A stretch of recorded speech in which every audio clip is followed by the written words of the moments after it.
नमस्कार दर्शक बंधु आपण को आम चैनल को स्वागत।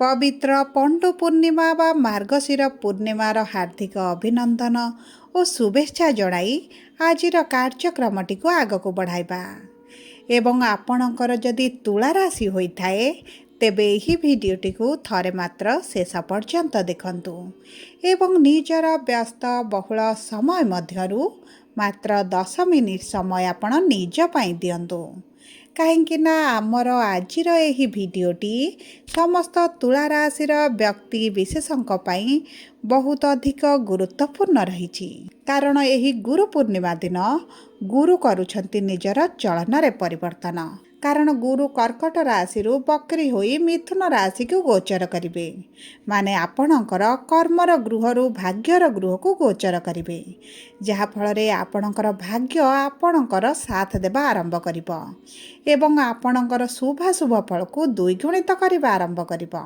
एवं ता सहित एही मार्गशीर पूर्णिमा मार्गशीर मास गुरुवार बा माणबसा गुरुवार दिन थिबारु माँ लक्ष्मी कृपारू आपण जीवन में निश्चित भाव में शुभ परिवर्तन आसिबो एवं केउ परिवर्तन आसिबो ताहा भिडियोटी को आग को देखिले निश्चित भाव में जानीपारे। देखंतु दर्शक बंधु एही पूर्णिमा परे प्रमुख 4टी ग्रह मध्य करिवे राशि परिवर्तन 6 डिसेम्बर रे बुध करिवे परिवर्तन 7 डिसेम्बर रे मंगल करिवे परिवर्तन 16 डिसेम्बर रे सूर्य एवं 20 डिसेम्बर रे शुक्र करुछंती राशि परिवर्तन जहा फल रे आपणक जीवन में निश्चित भाव में बड़ परिवर्तन हेबो किंतु यही परिवर्तन आपन को शुभ फल देव ना अशुभ फल देव भिडियोटी रे विस्तृत भाव में आलोचना करिबा एवं ता सहित भिडियोर शेष भाग में आपणकर शुभाशुभ फल को द्विगुणित करिबा पई अशुभत्व को दूर करिबा पई किछिटा सहज प्रतिकार मध्य दियाजिबो जहाँ आपणकर एही पूर्णिमा परठारु शुभाशुभ फल को द्विगुणित करिबो किंतु भिडियोटी आरंभ करने पूर्वरु जदि आपणकर भी तुला राशि होइथाए एवं आपण भी ईश्वर को आंतरिक भक्ति एवं विश्वास करती तेबे भिडियोटी को लाइक करंतु कमेंट बॉक्स रे जय जगन्नाथ जय माँ लक्ष्मी अवश्य लिखि दियंतु ता सहित आम सह जोगाजोग करिबा पई भिडियोर मध्य भाग रे एक व्हाट्सएप नंबर टिए दिया जाइछि जो नंबर साहाय्य आपण आम सह जोगाजोग करी निजर नूतन कुंडली प्रस्तुत करि परिबे कुंडली विश्लेषण कराई परिबे किंबा आपणकर चाकरी विवाह व्यवसाय प्रेम संपर्क शिक्षा स्वास्थ्य को नहीं किछि समस्या रहिछि ताहार सहजरे एवं स्वल्प मूल्य रे समाधान करि परिबे सेतिपई आपण आम सह भिडियोर शेष पर्यंत जोड़ी होई रहंतु एवं व्हाट्सएप नंबर माध्यम रे आम सह जोगाजोग करंतु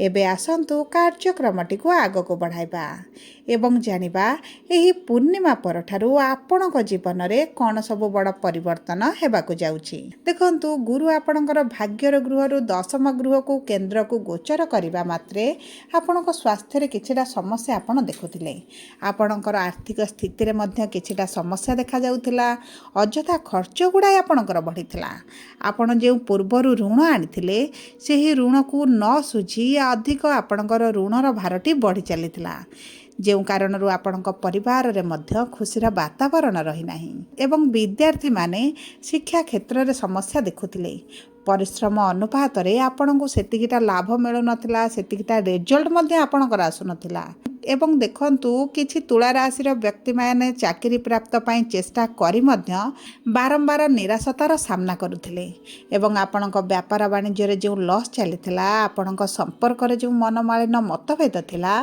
सेही सब समस्या गुड़िकर आपणकर दूर हेबा पाई जाउछि कारण गुरु आपणकर भाग्यर गृह को माँ लक्ष्मी कृपारू 4 तारिख दिन गोचर करुछंती एवं भाग्यर गृह रे विराजमान करी आपणकर भाग्य को आपणक साथ देबा आरंभ करिवे एवं आपण जो कार्य भाग्य भरोसा रे ईश्वर भरोसा रे करिवे सेही कार्य रे आपण को निश्चित भाव में सफलता प्राप्ति हेबो एवं एही समय रे जदि आपण किछि नूतन व्यवसाय आरंभ करंती नूतन चाकरी पई चेष्टा करंती आपण को बहुत अधिक शुभ फल प्राप्ति हेबो ତା ସହିତ ଯଦି ଆପଣ ଚାକିରିରେ ପରିବର୍ତ୍ତନ କରିବା ପାଇଁ ଚାହୁଁଛନ୍ତି, ନୂତନ ଚାକିରି ଚାହୁଁଛନ୍ତି, ଅଧିକ ଦରମା ସହିତ ସେଥିରେ ମଧ୍ୟ ଆପଣ ଶୁଭ ଫଳ ପାଇବେ। ଆପଣଙ୍କ କର୍ମକ୍ଷେତ୍ରରେ ଯେଉଁ ସମସ୍ୟା ବଢ଼ି ଯାଇଥିଲା ତାହା ମଧ୍ୟ ଦୂର ହୋଇଯିବ। ଆପଣଙ୍କର ମାନ ସମ୍ମାନ ବୃଦ୍ଧି ହେବା ସହିତ ଆପଣଙ୍କୁ ଉଚ୍ଚ ସ୍ତରରେ ପ୍ରଶଂସିତ କରାଯିବ। ଆପଣଙ୍କ କାର୍ଯ୍ୟକୁ ପ୍ରଶଂସିତ କରାଯିବ। ଆପଣଙ୍କୁ କିଛିଟା ବଡ଼ ପ୍ରୋଜେକ୍ଟ ମିଳିପାରେ, ବଡ଼ କାର୍ଯ୍ୟ ହାତକୁ ନେଇପାରନ୍ତି, କିଛି ଡିଲ୍ ଆପଣଙ୍କୁ ମିଳିପାରେ। ଆପଣଙ୍କ ବ୍ୟବସାୟରେ ବଢ଼ୋତ୍ତି ହେବା ଆରମ୍ଭ ହୋଇଯିବ ଏବଂ ଆପଣଙ୍କ ବ୍ୟବସାୟରେ ଯେଉଁ ମାନ୍ଦା ପରିସ୍ଥିତି ଦେଖୁଥିଲେ ସେଥିରେ ସୁଧାର ଆସିବ। ଆପଣଙ୍କର କର୍ମ ଏହି ସମୟରେ ଯଦି ସଠିକ୍ ରହିଲା ତେବେ ଆପଣଙ୍କୁ ଆକାଶ ଛୁଆଁ ସଫଳତା ପ୍ରାପ୍ତି ହେବ। କାରଣ ଗୁରୁ ଯେହେତୁ ଏକ ଶୁଭ ଗ୍ରହ, ଗୁରୁ ହେଉଛନ୍ତି ନବଗ୍ରହଙ୍କର ସ୍ୱାମୀ ଅଟନ୍ତି। ଆପଣଙ୍କ ଶୁଭ କାର୍ଯ୍ୟର ଫଳ ଆପଣଙ୍କୁ ନିଶ୍ଚିତ ଭାବରେ ଦ୍ୱିଗୁଣିତ କରି ପ୍ରଦାନ କରିବେ। ଏହି ସମୟ ମଧ୍ୟରେ ଯଦି ଆପଣଙ୍କର କିଛି ପୋଲିସ କୋର୍ଟ କଚେରୀ ମିଥ୍ୟା କେସ୍ରେ ଆପଣଙ୍କୁ ଫସାଯାଇଛି ସେଥିରୁ ମଧ୍ୟ ଆପଣ ମୁକୁଳି ଯିବେ। ଏବଂ ତା ସହିତ ଯଦି ଆପଣ ପୁରୁଣା ବ୍ୟବସାୟ ଛାଡ଼ି ନୂତନ ବ୍ୟବସାୟ ଆରମ୍ଭ କରିବା ପାଇଁ ଚାହୁଁଛନ୍ତି, ନିଜର କିଛି ସ୍ୱୟଂ କରିବା ପାଇଁ ଚାହୁଁଛନ୍ତି, ତେବେ ମଧ୍ୟ ଆପଣଙ୍କ ପାଇଁ ବହୁତ ଭଲ ସମୟ ରହିଛି। ଏବଂ ଯଦି ଆପଣଙ୍କର ଅର୍ଥ ନିବେଶ କରିବା ପାଇଁ ଚାହୁଁଛନ୍ତି କେଉଁ କ୍ଷେତ୍ରରେ, ତେବେ ମଧ୍ୟ ଏହା ଆପଣଙ୍କ ପାଇଁ ଶୁଭଦାୟକ ରହିବ। ଏବେ ଆସନ୍ତୁ ଜାଣିବା କିପରି ରହିବ ଆପଣଙ୍କର ଆର୍ଥିକ ସ୍ଥିତି ଏହି 4 ତାରିଖ ବା ଏହି ପୂର୍ଣ୍ଣିମା ପରଠାରୁ। ଦେଖନ୍ତୁ, ଅର୍ଥର ଗୃହର ସ୍ୱାମୀ ହେଉଛନ୍ତି ମଙ୍ଗଳ, ଯିଏ ଆପଣଙ୍କର ସେହି ଗୃହରେ ବିରାଜମାନ କରିଛନ୍ତି। କିନ୍ତୁ 7 ଡିସେମ୍ବର ଦିନ ଆପଣଙ୍କର ତୃତୀୟ ଗୃହକୁ ଗୋଚର କରିବେ। ଏହାର ଅର୍ଥ ହେଉଛି ଆପଣଙ୍କର ପରାକ୍ରମ ବଢ଼ିଯିବ, ଆପଣଙ୍କର ସାହସ ବୃଦ୍ଧି ପାଇବ। ବିଶେଷ ଭାବରେ ଯଦି ଆପଣ ଅନଲାଇନ୍ରେ କିଛି କାର୍ଯ୍ୟ କରୁଛନ୍ତି, ସେହି କ୍ଷେତ୍ରରେ ମଧ୍ୟ ଆପଣଙ୍କୁ ଶୁଭ ଫଳ ପ୍ରାପ୍ତି ହେବ। ଆପଣ ସୋସିଆଲ ମିଡ଼ିଆରେ ଅଛନ୍ତି, ଆପଣ ଇନଫ୍ଲୁଏନ୍ସର ଅଛନ୍ତି, ଟିଚର ଅଛନ୍ତି, ଅନଲାଇନ୍ରେ ବ୍ୟବସାୟ କରୁଛନ୍ତି, ଅନଲାଇନ୍ରେ କିଛି କାର୍ଯ୍ୟ କରୁଛନ୍ତି, IT ସେକ୍ଟର ଅଛନ୍ତି, କଳାକାର ଅଛନ୍ତି, ସଙ୍ଗୀତକାର ଅଛନ୍ତି, କିମ୍ବା ଆପଣ ଜଣେ ଅଭିନେତା ଅଭିନେତ୍ରୀ ମଧ୍ୟ ଅଛନ୍ତି, ତେବେ ମଧ୍ୟ ଆପଣଙ୍କ ପାଇଁ ବହୁତ ଭଲ ସମୟ ରହିଛି। ଆପଣଙ୍କର ଇନକମ୍ ବଢ଼ିବା ସହିତ ଆପଣଙ୍କର ଅଧିକାଂଶ କରଜକୁ ମଧ୍ୟ ଆପଣ ଶୁଝିପାରିବେ। ତାହା ସହିତ ଦେଖନ୍ତୁ, ଯଦି ଆପଣଙ୍କର ଅର୍ଥ କେଉଁଠି ଫସି ରହିଛି ତାହା ମଧ୍ୟ ଆପଣଙ୍କୁ ପ୍ରାପ୍ତ ହୋଇଯିବ। ଏବଂ ଗୁରୁଙ୍କର ନବମ ଦୃଷ୍ଟି ଆପଣଙ୍କର ପଞ୍ଚମ ଗୃହକୁ ତ୍ରିକୋଣକୁ ରହୁଥିବାରୁ ଆପଣଙ୍କର ନୂତନ ଚାକିରି ମିଳିବାର ମଧ୍ୟ ବହୁତ ଅଧିକ ସମ୍ଭାବନା ସହିତ ଚାକିରିରେ ପ୍ରମୋସନ୍ ଏବଂ ଦରମା ବୃଦ୍ଧି ଭଳି ଶୁଭ ଖବର ସହିତ ଆପଣଙ୍କର ଆର୍ଥିକ ସ୍ଥିତିରେ ପରିବର୍ତ୍ତନ ଆପଣ ଦେଖିବେ। ଏବଂ ଏହି ସମୟରେ ଅଧିକାଂଶ ଲୋନ୍ କରଜକୁ ଆପଣ ଶୁଝିପାରିବେ।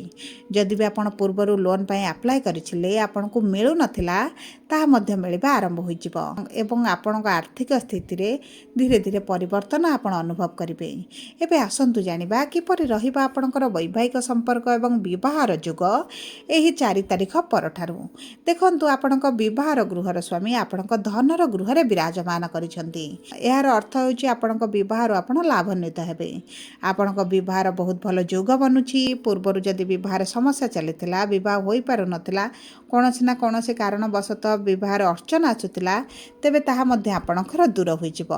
ଏବଂ ତାହା ସହିତ ଯଦି ଆପଣଙ୍କ ବୈବାହିକ ସମ୍ପର୍କକୁ ଦେଖିବା, ତେବେ ବୈବାହିକ ସମ୍ପର୍କ ଆପଣଙ୍କର ବହୁତ ଭଲ ରହିବ। କାରଣ ଆପଣଙ୍କର ଶନି ଯେହେତୁ ବକ୍ରୀ ଥିଲେ, ଆପଣଙ୍କର ବିବାହର ଗୃହକୁ ପ୍ରଭାବିତ କରୁଥିଲେ। ଶନି ଯେହେତୁ ମାର୍ଗୀ ହୋଇଯାଇଛନ୍ତି, ଆପଣଙ୍କ ବୈବାହିକ ସମ୍ପର୍କରେ ଯାହା ବି ସମସ୍ୟା ଥିଲା ତାହା ଦୂର ହୋଇଯିବ। ଆପଣଙ୍କ ସାଥୀଙ୍କ ସହିତ ଆପଣ କୌଣସି ସ୍ଥାନକୁ ବୁଲିବାକୁ ଯାଇପାରନ୍ତି, ସାଥୀଙ୍କ ସହିତ କୌଣସି ମନୋରଞ୍ଜନ କାର୍ଯ୍ୟରେ ଯୋଗ ଦେଇପାରନ୍ତି, ବନ୍ଧୁ ପ୍ରିୟଜନଙ୍କ ସହିତ ଆପଣଙ୍କର ସାକ୍ଷାତକାର ହୋଇପାରେ। କିମ୍ବା ଆପଣଙ୍କର ସାଥୀ ଯଦି ଆପଣଙ୍କ ଠାରୁ ଦୂରରେ ରହୁଥିଲେ, ଉଭୟଙ୍କ ମଧ୍ୟରେ ଦୂରତା ଥିଲା, ଅନ୍ୟତ୍ର ରହୁଥିଲେ, ତେବେ ମଧ୍ୟ ଆପଣଙ୍କ ସାଥୀଙ୍କ ସହିତ ଆପଣଙ୍କର ଭେଟ ହୋଇପାରେ। ଆପଣଙ୍କର ସାଥୀ କିଛି ଗିଫ୍ଟ ଦେଇପାରନ୍ତି। ଦେଖନ୍ତୁ, ବୈବାହିକ ସମ୍ପର୍କରେ ଆପଣ ଶୁଭ ପରିବର୍ତ୍ତନ ଦେଖିବେ। ତାହା ସହିତ ଯେଉଁ ବ୍ୟକ୍ତିମାନେ ପ୍ରେମ ସମ୍ପର୍କରେ ଅଛନ୍ତି, ବିବାହ କରିବା ପାଇଁ ଚାହୁଁଥିଲେ, ସେମାନଙ୍କର ମଧ୍ୟ ବିବାହ ହୋଇପାରେ। ଏବଂ ଯେଉଁ ବ୍ୟକ୍ତିମାନେ ଦ୍ୱିତୀୟ ବିବାହ କରିବା ପାଇଁ ଚାହୁଁଥିଲେ, ସେମାନଙ୍କ ପାଇଁ ମଧ୍ୟ ବହୁତ ଭଲ ସମୟ ରହିଛି। ଏବେ ଆସନ୍ତୁ ଜାଣିବା କିପରି ରହିବ ଆପଣଙ୍କର ଶିକ୍ଷା ଏବଂ ସନ୍ତାନର ଯୋଗ। ଦେଖନ୍ତୁ, ରାହୁ ଆପଣଙ୍କର ପଞ୍ଚମ ଗୃହରେ ବିରାଜମାନ ହୋଇଛନ୍ତି, କିନ୍ତୁ ଗୁରୁଙ୍କର ଯେହେତୁ ନବମ ଦୃଷ୍ଟି ରହିବ, ଆପଣଙ୍କର ଶିକ୍ଷା କ୍ଷେତ୍ରରେ ଆପଣ ଶୁଭ ପରିବର୍ତ୍ତନ ଦେଖିବେ। ଆପଣଙ୍କର ଯଦି କିଛି ଚାକିରି ପାଇଁ ପରୀକ୍ଷା ଦେଉଛନ୍ତି, ଇଣ୍ଟରଭ୍ୟୁ ଦେଉଛନ୍ତି, ଏଣ୍ଟ୍ରାନ୍ସ ଦେଉଛନ୍ତି, ସେଥିରେ ଆପଣଙ୍କୁ ଶୁଭ ଫଳ ପ୍ରାପ୍ତି ହେବ। ଆପଣ ଶିକ୍ଷା ସମ୍ବନ୍ଧିତ ଯେକୌଣସି ନିଷ୍ପତ୍ତି ନେବେ ତାହା ଆପଣଙ୍କ ପାଇଁ ଶୁଭଦାୟକ ରହିବ। ଆପଣ ଉଚ୍ଚଶିକ୍ଷା କରିବା ପାଇଁ ଚାହୁଁଥିଲେ, ସେଥିରେ ମଧ୍ୟ ଆପଣଙ୍କୁ ସଫଳତା ମିଳିବ। ମନପସନ୍ଦର କଲେଜରେ ଆଡ଼ମିସନ୍ କରିପାରନ୍ତି, ମନପସନ୍ଦର କୋର୍ସ କରିପାରନ୍ତି। ଏବଂ ଯେଉଁ ବ୍ୟକ୍ତିମାନେ ସନ୍ତାନ ପ୍ରାପ୍ତିର ବିଳମ୍ବ ଦେଖୁଥିଲେ, ଏବେ ସନ୍ତାନ ପ୍ରାପ୍ତି ପାଇଁ ବହୁତ ଭଲ ଯୋଗ ବନୁଛି। କିନ୍ତୁ ରାହୁ ଯେହେତୁ ଆପଣଙ୍କର ପଞ୍ଚମ ଗୃହରେ ଅଛନ୍ତି, ଆପଣଙ୍କୁ କିଛିଟା ମେଡ଼ିକାଲ ଟ୍ରିଟମେଣ୍ଟ ନେବା ପାଇଁ ପଡ଼ିପାରେ। ହୋଇପାରେ କିନ୍ତୁ ଆପଣଙ୍କୁ ସନ୍ତାନ ସୁଖ ନିଶ୍ଚିତ ଭାବରେ ପ୍ରାପ୍ତି ହେବ। ତା ସହିତ ଆପଣଙ୍କର ଯଦି ବଡ଼ ପୁଅଙ୍କ ସହିତ କିଛି ସମସ୍ୟା ଚାଲିଛି ଏବଂ ସେହି ସମସ୍ୟାରେ ଆପଣ ଅତିଷ୍ଠ ହୋଇପଡ଼ିଲେଣି, ଆପଣଙ୍କ ଉଭୟଙ୍କ ମଧ୍ୟରେ ବୁଝାମଣାଟି ଠିକ୍ ରହୁନି, ତେବେ ଆପଣଙ୍କ ପୁଅଙ୍କ ସହିତ ସମସ୍ୟା ଆପଣଙ୍କର ଦୂର ହୋଇଯିବ। ସନ୍ତାନଙ୍କ କ୍ୟାରିୟରକୁ ନେଇ, ସ୍ୱାସ୍ଥ୍ୟକୁ ନେଇ, ବିବାହକୁ ନେଇ ଯଦି ଆପଣ ଚିନ୍ତିତ ଥିଲେ ତାହା ମଧ୍ୟ ଆପଣଙ୍କର ଦୂର ହୋଇଯିବ। ଦେଖନ୍ତୁ, ଆପଣଙ୍କ ସନ୍ତାନଙ୍କ ସହିତ ଯେକୌଣସି ସମସ୍ୟା ରହିଥିଲା ତାହା ଆପଣଙ୍କର ଧୀରେ ଧୀରେ ବଦଳିବା ଆରମ୍ଭ ହେବ। ଏବେ ଆସନ୍ତୁ ଜାଣିବା କିପରି ରହିବ ଆପଣଙ୍କର ସ୍ୱାସ୍ଥ୍ୟ। ଦେଖନ୍ତୁ, ସ୍ୱାସ୍ଥ୍ୟ ଆପଣଙ୍କ ପ୍ରଥମ ଗୃହରୁ ଜଣାପଡ଼େ ଏବଂ ପ୍ରଥମ ଗୃହରେ ବୁଧ ବିରାଜମାନ ହୋଇଛନ୍ତି। କିନ୍ତୁ 6 ଡିସେମ୍ବର ଦିନ ବୁଧ ଆପଣଙ୍କର ଦ୍ୱିତୀୟ ଗୃହକୁ ଗୋଚର କରିବେ ଏବଂ ଶୁକ୍ରଙ୍କ ସହିତ ଦ୍ୱିତୀୟ ଗୃହରେ ବିରାଜମାନ କରିବେ। ଆପଣଙ୍କର ଋତୁକାଳୀନ ସମସ୍ୟା କିଛିଟା ଦେଖାଦେଇପାରେ। ଥଣ୍ଡା, ଜ୍ୱର, ଖାସ, ସର୍ଦ୍ଦି ପାଇଁ ଗଳାରେ କିଛିଟା ସମସ୍ୟା, ଦାନ୍ତବିନ୍ଧା ଭଳି ସମସ୍ୟା ମଧ୍ୟ ଆପଣ ଅନୁଭବ କରିପାରନ୍ତି କିମ୍ବା ଆପଣଙ୍କର ଖାଦ୍ୟକୁ ନେଇ ଗ୍ୟାସ୍, ଡାଇଜେସନ୍ ଭଳି ସମସ୍ୟା ମଧ୍ୟ ଦେଖାଦେଇପାରେ। ପେଟରେ ଯନ୍ତ୍ରଣା ମଧ୍ୟ ଆପଣ ଟିକେ ଅନୁଭବ କରିପାରନ୍ତି। କିନ୍ତୁ ଯଦି ପୁରୁଣା ସ୍ୱାସ୍ଥ୍ୟ ସମସ୍ୟା ଥିଲା ତାହା ଆପଣଙ୍କର ଦୂର ହୋଇଯିବ। ତା ସହିତ ଦେଖନ୍ତୁ, ଆପଣଙ୍କର ଚର୍ମ ସମ୍ବନ୍ଧିତ ସମସ୍ୟା ଟିକେ ଦେଖାଦେଇପାରେ। 16 ଡିସେମ୍ବର ମଧ୍ୟରେ ଦେଖାଯିବ। ତାପରେ ଆପଣଙ୍କର ସେହି ସମସ୍ୟା ମଧ୍ୟ ଦୂର ହୋଇଯିବ। ସବୁ ପରେ ଅଶୁଭତ୍ୱକୁ ଦୂର କରିବା ପାଇଁ ଆପଣ ପ୍ରତିଦିନ ଶୁକ୍ରଙ୍କର ବୀଜ ମନ୍ତ୍ର 108 ଥର ପାଠ କରନ୍ତୁ। ପ୍ରାତଃ ସମୟରେ ସୂର୍ଯ୍ୟଙ୍କୁ ଜଳ ଅର୍ପଣ କରନ୍ତୁ। ବୁଧବାର ଦିନ ଗାଈଙ୍କୁ କିଛି ଚାରା ଖାଇବା ପାଇଁ ଦିଅନ୍ତୁ ଏବଂ ବୁଧବାର ଦିନ ଆମିଷ ନ ଖାଇଲେ ଆପଣଙ୍କ ପାଇଁ ଶୁଭଦାୟକ ରହିବ। ଯଦି ଆପଣଙ୍କର ତୁଳା ରାଶି ହୋଇଥାଏ, ଭିଡ଼ିଓଟି କିଭଳି ଲାଗିଲା କମେଣ୍ଟ ବକ୍ସରେ ଲେଖି ଜଣାନ୍ତୁ। ଯଦି ଆପଣଙ୍କ ପ୍ରିୟଜନଙ୍କର ତୁଳା ରାଶି ହୋଇଥାଏ, ଭିଡ଼ିଓଟି ତାଙ୍କ ସହ ସେୟାର କରନ୍ତୁ। ଯଦି ପ୍ରଥମ ଥର ଆମ ଚ୍ୟାନେଲକୁ ଆସିଛନ୍ତି, ଚ୍ୟାନେଲଟିକୁ ସବସ୍କ୍ରାଇବ୍ କରନ୍ତୁ। ପାଖରେ ଥିବା ବେଲ୍ ଆଇକନକୁ ପ୍ରେସ୍ କରନ୍ତୁ। ଧନ୍ୟବାଦ।